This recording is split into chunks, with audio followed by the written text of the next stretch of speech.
श्री शिवाय नमस्तुभ्यम। राधे राधे भक्तों, आज आप श्रद्धा से रसपान कीजिए फाल्गुन मास महात्म्य के 9वें अध्याय का। स्कंद भगवान बोले, हे महेश्वर, जहाँ आपके हाथ से कपाल गिरा है, कृपया उस तीर्थ का महात्म्य भी बताइए। तब भगवान शिव कहने लगे, वत्स, वह स्थान अत्यंत गोपनीय तीर्थ है। देवता और असुर सभी वहाँ मस्तक झुकाते हैं। ब्रह्म हत्यारा मनुष्य भी वहां पर स्नान करने मात्र से शुद्ध हो जाता है। पाप मोचन कपाल तीर्थ में 5 तीर्थ हैं। उनमें किया हुआ स्नान, तप और दान सब अक्षय होता है। वहां विधि पूर्वक पिंडदान देकर पितरों को नरक से उद्धार करें, ये पितृ तीर्थ कहा गया है। वहां तिल से तर्पण करने पर पितर उत्तम स्वर्ग को जाते हैं। जो मनुष्य एकाग्रचित होकर स्थिरता पूर्वक वहां 1 दिन और 1 रात जप में लगा रहता है, उसके महान मनोरथ की सिद्धि तत्काल ही हो जाती है। स्कंद जी ने पूछा, पिताजी, ब्रह्म तीर्थ कहाँ है और उसका कैसा फल बताया गया है? तब भगवान शिव कहने लगे, एक समय भगवान विष्णु की नाभि से निकले हुए कमल पर प्रजापति ब्रह्मा जी विराजमान थे। उसी समय मधु और कैटभ नामक दैत्य ब्रह्मा जी से वेदों को चुराकर ले गए। तब ब्रह्मा जी ने भगवान विष्णु के द्वारा प्रतिपालित बद्री तीर्थ में आकर उन्हें प्रणाम किया और उन सनातन भगवान की स्तुति की। तब भगवान श्री हरि हग्रीव अवतार धारण करके एक कुंड से प्रकट हुए। उनके हाथों में शंख चक्र आदि आयुध शोभा पा रहे थे। उनकी कमर में पीतांबर शोभित था। श्री अंगों की कांति श्वेत थी। वे 4 भुजाधारी भगवान हग्रीव दर्पपूर्ण दृष्टि से सब और देख रहे थे।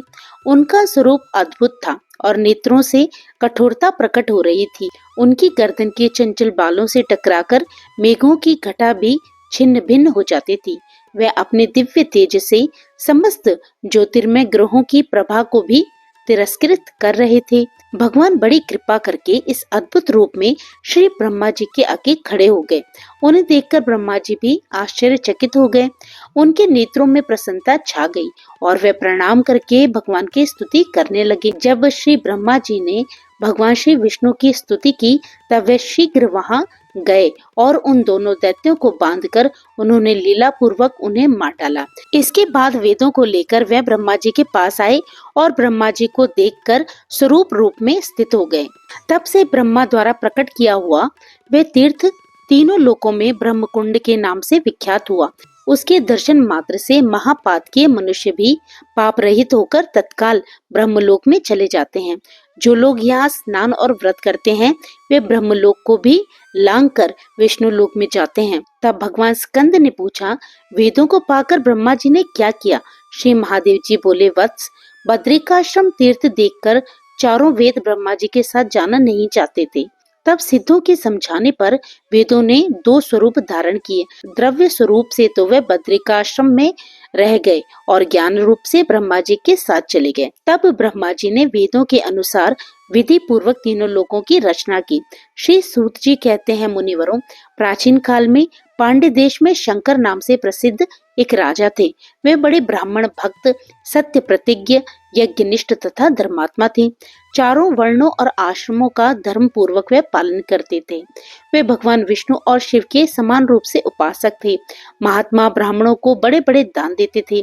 एक दिन बुद्धिमान राजा शंकर शिकार खेलने के लिए तपोवन में गए और वहां दुर्गम एवं रमणीय प्रदेशों, पर्वतों तथा गुफाओं में घूमने लगे।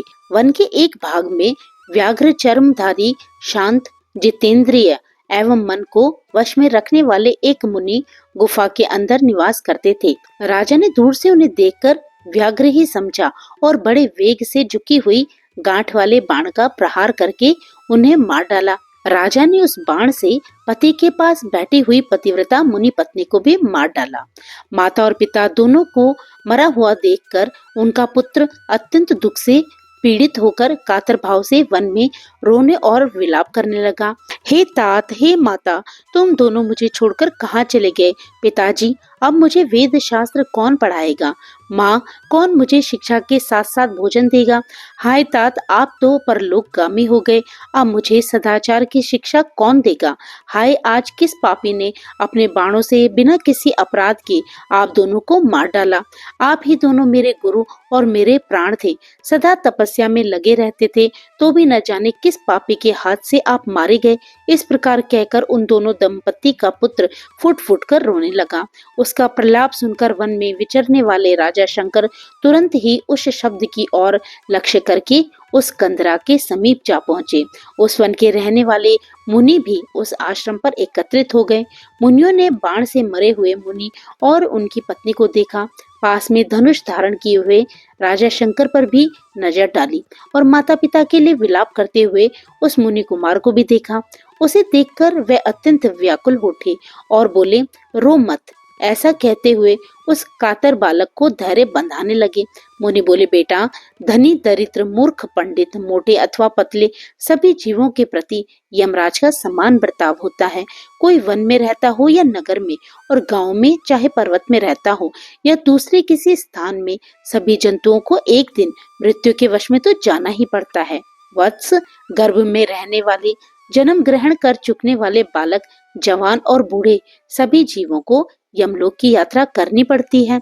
ब्रह्मचारी, गृहस्थ, वानप्रस्थ और सन्यासी सबको समय आने पर ये शरीर त्यागना पड़ता है। महामते द्विजपुत्र, ब्राह्मण, क्षत्रिय, वैश्य, शूद्र और वर्ण शंकर सबको एक दिन यमलोक जाना पड़ता है। देवता, मुनि, यक्ष, नाग, राक्षस और अन्य सब प्राणी भी नाश को प्राप्त होते हैं, इसलिए तुम्हें शोक नहीं करना चाहिए। अद्वितीय सच्चिदानंद स्वरूप जो उपनिषद प्रतिपादित ब्रह्मा है, उसका जन्म, मरण और वृद्धि को प्राप्त होना नहीं बनता। यह 9 द्वारों वाला शरीर मलमूत्र का भांड है, पीप और रक्त का घर है। पानी के बुलबुले के समान ये क्षणभंगुर है और इसमें कीड़ों का ढेर भरा है। काम, क्रोध, भय, द्रोह, मोह और मात्सर्य का एकमात्र कारण ये शरीर ही है। इसलिए तुम अपने माता पिता के लिए शोक न करो। वे दोनों अपने कर्मवश इस घर को छोड़कर कहीं चले गए। तुम अपने कर्मवश इस भूतल पर वर्तमान हो। जब तुम्हारे प्रारब्ध कर्म का क्षय होगा तब तुम भी मर जाओगे। तब उनके लिए शोक क्यों करते हो? क्या मरने वाला प्रेत मरे हुए प्रेत के लिए शोक करे? तुम्हारे माता और पिता जब उत्पन्न हुए थे उस समय तुम्हारा जन्म नहीं हुआ था, अतः तुमसे उनकी गति अलग है। अगर तुम्हारी और उनकी समान गति होती तो तुम भी उनके साथ ही चले जाते। जिस बाण से वे मरे हैं उसी से तुम भी मर गए होते और वे मरकर जहाँ गए हैं वहीं तुम भी पहुंच जाते। ऐसा नहीं हुआ। इससे सिद्ध है कि तुम्हारी और उनकी समान गति नहीं है, अतः उनके लिए शोक नहीं करना चाहिए। मरे हुए प्राणियों के भाई बंधु जो इस भूतल पर आंसू बहाते हैं, उन आंसुओं को मरे हुए प्रेत परलोक में पीते हैं। इसलिए शोक छोड़कर एकाग्रचित होकर धैर्य धारण करो और वैदिक रीति से माता पिता का प्रेत कार्य करो। तुम्हारे पिता और माता बाण के आघात से मरे हैं, अतः उस दोष की शांति के लिए इनकी अस्थियां लेकर रामेश्वर शिव के क्षेत्र में मुक्तिदायक राम सेतु में स्थापित करो तथा सपिंडीकरण आदि श्राद्ध भी वहीं करो। इससे उनके दुर्मृत्यु जनित दोष की शांति हो जाएगी। मुनियों के ऐसा कहने पर शाकल्य पुत्र जांगल ने माता पिता के सब अंत्येष्टि संस्कार किए। इसके बाद दूसरे दिन उनकी अस्थियां लेकर वे हालस्य क्षेत्र में गए। हालस्य क्षेत्र से रामेश्वर क्षेत्र में जाकर मुनियों के बताए अनुसार वहां उन अस्थियों को डाल दिया और वहीं रहकर 1 वर्ष पूरा होने तक सब श्राद्ध आदि कार्य संपन्न किए। वर्ष भर निवास करने के बाद एक दिन जांगल्य मुनि ने रात को सपने में अपने माता पिता को देखा। उन दोनों ने अपने हाथों में शंख, चक्र, गदा आदि धारण कर रखे थे। दोनों ही पद्ममाला और तुलसी की माला से विभूषित होकर गरुड़ की पीठ पर बैठे थे। उनके कानों में मकर आकृति कुंडल झिलमिला रहे थे। कौस्तुभ मणि उनके वक्ष स्थल को अलंकृत कर रही थी। मुनि पुत्र ने इस प्रकार की झांकी में माता पिता का दर्शन करके मन ही मन बड़ी प्रसन्नता का अनुभव किया।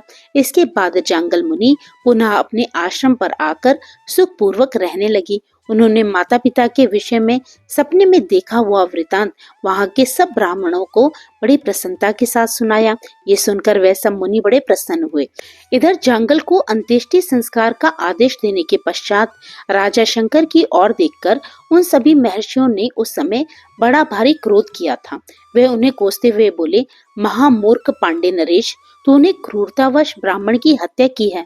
तुझे स्त्री हत्या और ब्रह्म हत्या का पाप लग गया है, इसलिए तू जलती हुई अग्नि में जलकर अपने शरीर का त्याग कर दे, नहीं तो सैकड़ों प्रायश्चित करने पर भी तेरी शुद्धि कभी नहीं होगी। तेरे साथ वार्तालाप करने से दूसरों को भारी पाप लग जाएगा। मुनियों के ऐसा कहने पर राजा शंकर ने कहा, महात्माओं, ऐसा ही हो। मैं ब्रह्म हत्या की शुद्धि के लिए आपके पास में ही अग्नि प्रज्वलित करके अपने शरीर की आहुति दे दूंगा। आप लोग मुझ पर कृपा करें, जिससे शरीर त्याग देने पर मेरा ये पाप नष्ट हो जाए। सब मुनियों से ऐसा कहकर पांडे नरेश ने अपने मंत्रियों को बुलाकर कहा, हे सचिव गणों, मैंने अनजाने में ब्रह्म हत्या और क्रूरतापूर्ण स्त्री हत्या कर डाली, जो महान नरक प्रदान करने वाली है।